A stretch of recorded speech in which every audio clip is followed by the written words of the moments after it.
Senior Minister of State, Janil Puthucheary.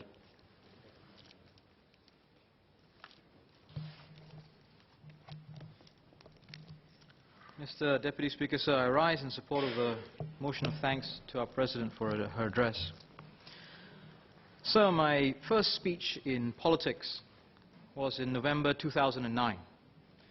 At the time, I was a volunteer and an activist with Mr. Sam Tan at his Radin Mas branch. There was some tea involved, not all of which was drunk. And the next thing I knew, I was invited to deliver a speech at the PAP party convention in November 2009. I made the speech about a couple that I had met who ran a bicycle shop and from whom I had bought a bicycle. The speech was about the way they had run their business, they had pivoted to a new business model, the opportunities that they sought. I suppose today I would have used terms like disruption, skills future, resiliency. But really my agenda was to talk about cycling and to put across the idea that cycling had an important role to play for commuters. And I had a pet peeve about cycling. I had been cycling as a commuter for some time, and I found a great difficulty as a result of one rule. And that rule was that I was unable to take my folding bicycle on the MRT except at some very peculiar hours very early in the morning. And this one rule got in the way of my ideal commuting solution. And so I used that platform to talk about how we should allow folding bicycles on the MRT at all times. Since then, I've made many speeches. Some of them are related to transport, the bus services enhancement program, free rides on the MRT in the morning as a way of dealing with congestion, and several more about cycling. 9 years later, I find myself posted to the Ministry of Transport. Never let it be said, Mr. Deputy Speaker, that the members of this House do not have a sense of humor. Much has changed in that time. There have been new industry models that have affected our public transport framework. We have the bus contracting model, where the government owns all the assets, this model that allows us to be far more responsive to changes in ridership, to the needs of commuters, to drive better competition, better efficacy, and better efficiency. We have the new rail financing framework, again, helping to deal with issues of responsiveness and contestability in the market, putting a different emphasis on renewal of assets and the financial sustainability of our public transport infrastructure. We have seen an expansion in capacity, a $1.1 billion program, the Bus Services Enhancement Program, for 1,000 government-funded buses, improving capacity for 70% of services. We've seen the introduction of city direct services, shorter waiting times, new rail lines which have either been built, or opened, or construction has started, the Downtown Line, the Thompson East Coast Line, Jurong Regional Line, Cross Island Line, and extensions to many of the existing MRT lines. And we've seen that trial of free MRT rides in the early morning. All MRT stations now have barrier-free access. All trains have space for a wheelchair and handrails in that central carriage. All bus interchanges are barrier-free. 97% of bus stops and 96% of buses have wheelchair access. And by the end of the year 2018, end of this year, we'll have 200 kilometers of covered linkways under the Walk to Ride program. Over the last couple of years, we've seen the technology around digital motors and battery technology improve to the point where a significant number of power-assisted bicycles have appeared in our roads and e-scooters have appeared in our pavements, as a result of which we've had to have the Active Mobility Act, dealing partly, amongst other things, with which device goes where, which pedestrian commuter mobility solution has right of way. We've seen the appearance of bike-sharing service operators, dockless bike-sharing service operators. This has significantly improved the last-mile connectivity, but it has also disrupted plans that we had had for docked bike-sharing services. It has created a whole set of disamenities and complaints and concerns. The number of HDB cycling towns has now increased to 9, with the paths and the associated bike parking spaces. And some years ago, finally, I was able to take my folding bicycle on public transport at all times. None of this happened because of any one speech. Many members of this House have spoken on these matters, many volunteers, many activists have made representations, and there continues to be an ongoing, serious, significant channel for public feedback. MOT and LTA received in this year past more than 850,000 inquiries and points of feedback. In that same 1 year, 1,000 media inquiries and 200 media releases. A constant process of engaging with academics who are interested in this space. And these academics are a combination of engineers, public policy academics, but also economists and urban planning specialists. We engage with industry, people who operate our services, the people who run research and development programs, the trade associations and the unions on policy matters, regulatory matters, operational matters. We've engaged with local communities, grassroots organizations, grassroots leaders, advisors, interest groups and activist groups. Me and my colleagues in Punggol may have contributed significantly to some of that 850,000 inquiries over the last year. My apologies to my new colleagues in MOT and LTA. Over the same period of time, SPS Fajal has started and led the Active Mobility Advisory Panel, now in its second term, reviewing the effectiveness of the interventions that they have introduced. And they engaged in a process of consultation that required in-depth interviews with a wide range of commuters and pedestrians, active mobility users, a public survey that went out to over 5,000 people, focus group discussions with hundreds of people. Similarly, we've had the Family-Friendly Transport Advisory Panel, co-chaired by the chairman of the PTC, Mr. Richard Magnus, as well as our colleague, Mr. Sito Ipin. And similar consultative exercises for our Land Transport Masterplan 2008 and 2013. Online surveys, focus group discussions, an international advisory panel, and grassroots organizations. And Singaporeans have been wholeheartedly engaging in this process, enthusiastically, sometimes not so pleasantly, but in general with a view to improving our system, improving our process, and making this work better for them and for our country. And this is no surprise, because our public land transport system is a significant part of their lived daily experience. It affects our economy, it affects our happiness, it affects our social life, it affects our family life, it is a key transport for education. 15.4 million journeys daily. It supports 1.1% of our GDP. It creates 123,000 jobs. This is an important part of our daily experience. But the government's role in this is not just about operating and effectively managing a feedback channel. We have to act in a certain series of dimensions. We have to, firstly, safeguard the public interest. In this, we have to look at basic infrastructure, the core components, roads, tracks, stations, depots, railways. These are large, long-term investments. And difficult, if not impossible, for purely commercial interest to take the right kind of perspective, the long-term horizon, and balance out the public interest with the opportunity for profit. We also, in the same space, have to think about regulations and safety standards, service quality. How do we ensure that equipment is maintained and lives up to performance, using levers such as licenses and contracts. But we don't want to remove profit completely. We want to ensure, the second thrust of work, that we level the playing field to allow private enterprise to step in, to allow businesses to develop new models of work, new commercial operators to come in, to lower the regulatory barriers, to minimize the regulatory barriers and use as light a touch as possible, so that the benefits of commercially driven innovation, fair practices, and competitive environment for business brings to bear those benefits that are available for our public transport system. This can be about the services, the direct provision of services for transport. It can also be about the ancillary services around transport, whether it's the interoperability of the modality of payments, for example. And finally, we have to address market failures, such as the example I gave around bike sharing services, where this is an important service. It provides that last mile connectivity. It's welcomed by its users. But the negative externalities of the errant parking, the discarded bikes, cause a significant problem. And we've had to then have the Parking Places Amendments Bill to introduce a licensing regime. So in this area then, what are the changing circumstances, the changing environments, and the new opportunities that we will need to respond to for our public land transport system? Well, we have seen, and we will continue to see, developments around the private hire car industry, the point-to-point industry, Uber and Grab, and various other players. The introduction of those algorithms and the changes to the fares available and the opportunities that commuters took advantage of have been welcomed, but they've also driven disruptions and changes to our taxi industry and the people who drive the taxis.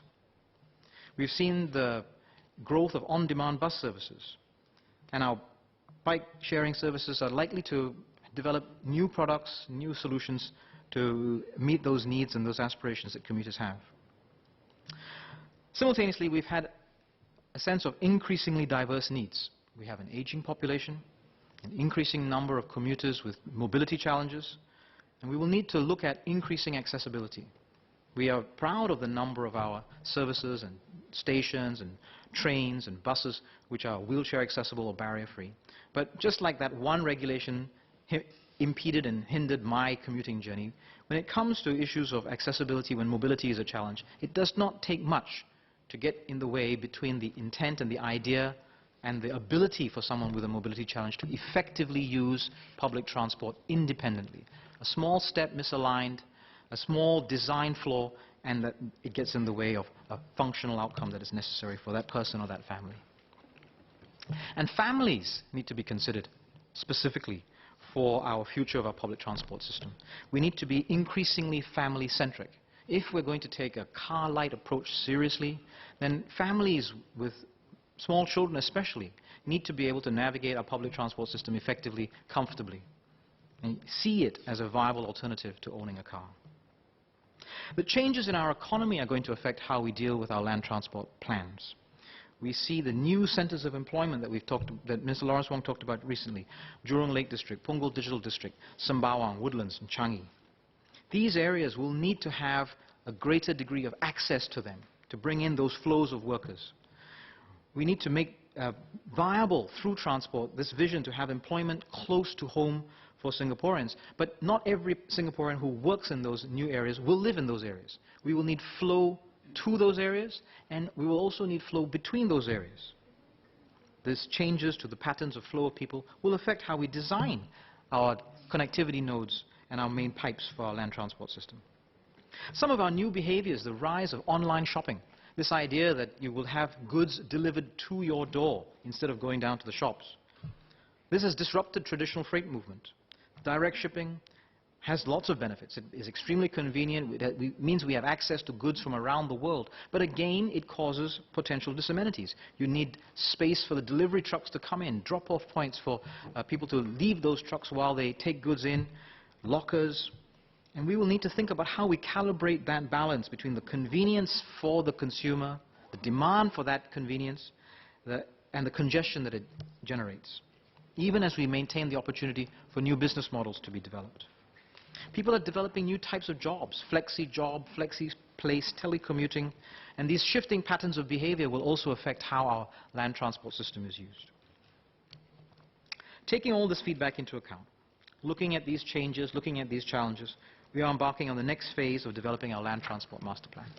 And as always, as we have done repeatedly, we want to do so in consultation, in collaboration with Singaporeans from all walks of life, families, workers, grandparents, industry, academics, activists, grassroots. We want to bring everybody into this process because this matters to our land transport system. It makes it relevant and responsive to the needs and aspirations of the public. But also because the public, we have a large role to play in making an effective and pleasant public land transport system. Whether it's the choice of the route, the choice of our transport modality, the choice of how and at which time of day we travel, or the choice around our behaviors, how we choose to board the bus or the MRT station, how we choose to stand or sit, how we look out for each other on the road. We have a plan and we know what we have to do. We know where we have to get to. But how we get there, how quickly and at what cost, what are the priorities? These are the things that we need to hear and we want to hear views about. We want to continue to consult widely. Please get involved. Please come and let us know, add to those 850,000 emails and phone inquiries that we have. And frankly, if you have a view not just on this journey that I've described, but also the destination, if you think that that shape of a strategy, that shape of a big plan about where we want to get to, if you have views on that, let us know. Let us have that discussion and let us have that contest of ideas so that we can generate the best possible public land transport master plan for Singapore. We want to hear. With our efforts, we think we know what Singapore needs. But if you're in a position to know better, you think you know better, please come at us with your proposals. What is the direction? What is the destination? And currently, what is our vision and what are we trying to achieve? We want to provide a seamless land transport system, one that can easily integrate new and innovative mobility solutions as they emerge. Whatever we've seen in the last few years, whether it's about the point-to-point industry, public hire cars, bike sharing, now e-scooter sharing, who knows what's going to happen in the next 5 years. Whatever comes along, we need to find a way. We need to design our public transport system in such a way that whatever comes along will be easily integrated and be part of the solution. In some places, people talk of mobility as a service, MAAS as a short form, mobility as a service. And what do they mean when they talk about mobility as a service? The implication is that you will have multimodal transport, perhaps a shared bike to the MRT station. The MRT takes you to a destination at which point you have a point-to-point car waiting for you that will take you eventually to your place of work. And that journey should be seen ideally as one journey as opposed to 3 separate journeys. That perhaps you can arrange and make a decision about how long it will take you, how much it will cost you, on one app or one platform or on one decision point. Ideally pay for it using a single solution. That end-to-end transportation solution is referred to as mobility as a service. And there are calls that we should do this as government. There are people who feel that this idea should be driven by the state. But ultimately, if we do so, we will remove commercial opportunities. We will remove the opportunity for businesses to come in with their ideas and their ability to drive innovation and innovative practice. And frankly speaking, if you look at what we have today, we have a mixture of state-provided solutions, platforms, services and assets, as well as industry-provided, business-provided services.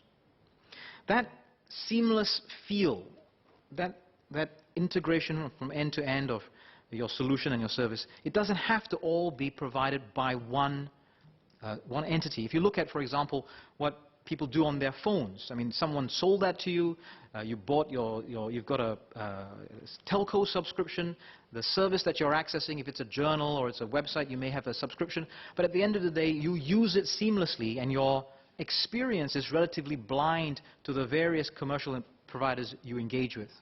Similarly, if you use cable, who owns the cable, who owns the telco, the subscription that you've paid for, and perhaps your pay-per-use, pay-on-demand that you've subscribed to, all these are different entities, but the solution to you integrated is seamless. So you can have a functional outcome of mobility as a service. And that's where we want to go to, where the state, the government, has the lightest possible intervention and regulatory touch in order to make these different components sing together and sync together, synchronize together. What will it require? It will require us to set some standards around safety, but also around interoperability. It may be necessary for the state to just build a handful of products to interface software, to share data, put up an API. But ultimately, we want to allow that space to be present for businesses to thrive in. Secondly, we need a transport system that caters to the diverse needs of all commuters and empowers all to use our system independently. And when we think of that aspiration in the light of the changing mobility challenges, the changing demographics and age especially, this is going to have an impact on resource and resource allocation.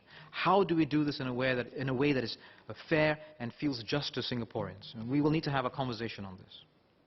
Thirdly, we will develop stronger connectivity to the regional centers that we talked about, bring jobs and daily activities closer to home. But as we do that, as we prioritize these centers, in order to drive the economic activity there, in order to drive investment there, we may have to invest ahead of demand for our transport connectivity. We may have to prioritize transport connectivities to these areas so that economic activity is made available close to Singaporeans' homes. That seems reasonable, but that will have an impact on our overall planning about priorities, where we would allocate transport connectivity and resources. And again, we need to have that conversation. And going forward with these three big ideas, we assume that we must go in the direction of being car light, and that we have to emphasize and encourage people to think about walking as part of the solution, about cycling as part of the solution, and about riding as part of the solution. And as we do so, it will have benefits. It will have benefits to our system in terms of the loading capacity and the congestion. It will have benefits to our health in terms of our ability to get a bit more exercise in our day, whether it's walking or cycling. And it will have benefits to our environment in terms of the emissions as well as our carbon footprint and energy consumption. But again, if you feel a need or a desire or some knowledge on the basis of which you want to challenge those assumptions of going car light, of talking about walk, ride and cycle, and how we address these solutions, we want to hear your views. We will consult widely and ask for public input through many channels. We are setting up an advisory panel with representatives from commuters, workers, academics and disruptive businesses and many more to address our needs for the Land Transport Masterplan going forward, to make recommendations to the government and to report back to this House, where I anticipate we will engage in a robust and dynamic debate with many strong opinions on our transport system. Our land transport system connects people with their jobs, goods with markets, connects ideas together with opportunities. It brings friends and families closer together in communities. It is central to the experience of living in this wonderful tropical island that Singapore is, that city-state that we call home. And this, our land transport system, our public land transport system, is one of the key defining characteristics of our home. Thank you, Mr. Deputy Speaker.